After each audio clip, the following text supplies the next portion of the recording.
Guys, welcome to my channel. Well, this video I'm just going to show you guys how I use my brand new concealer, which is ALOT Girl Pro Concealer.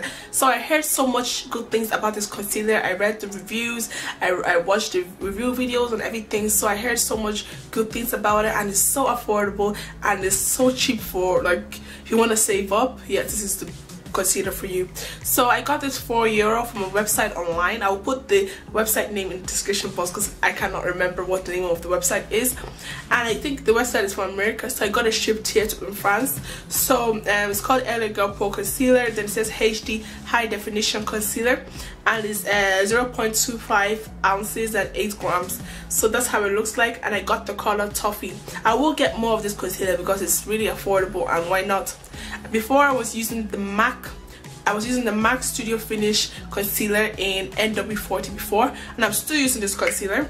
I still have loads left. I've been using this since October, and yeah, it's a good concealer, but I'm still gonna use this, and I'm gonna be using both of them, and I will get more of this because it's a good concealer. So in this video I will show you guys how I use the concealer, and I also use my beauty blender. I got this beauty blender, it's already dirty already with makeup, and I got this beauty blender from tmart.com. I got it for €1.50, and you know they ship worldwide free shipping, so I bought it there. But I didn't know it was gonna be so small. It's like the mini beauty blender. It's like little baby beauty blender. I might get a bigger one later, but it's okay. I don't know how a beauty blender is supposed to be, but I do know this one is quite small.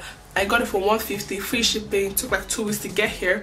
And in this video I already applied my MAC Pro Long Wear foundation in NW45. So this is the foundation I already applied on my face before I started. I already did my eyebrows, and I used this concealer to highlight my eyebrows, and I did my eyes as well before I started. This video I'm using this Ruby Woo lipstick from by MAC. So this is the lipstick I have on right here, and this is what I applied for this look. So if you keep watching, you see how I do this look.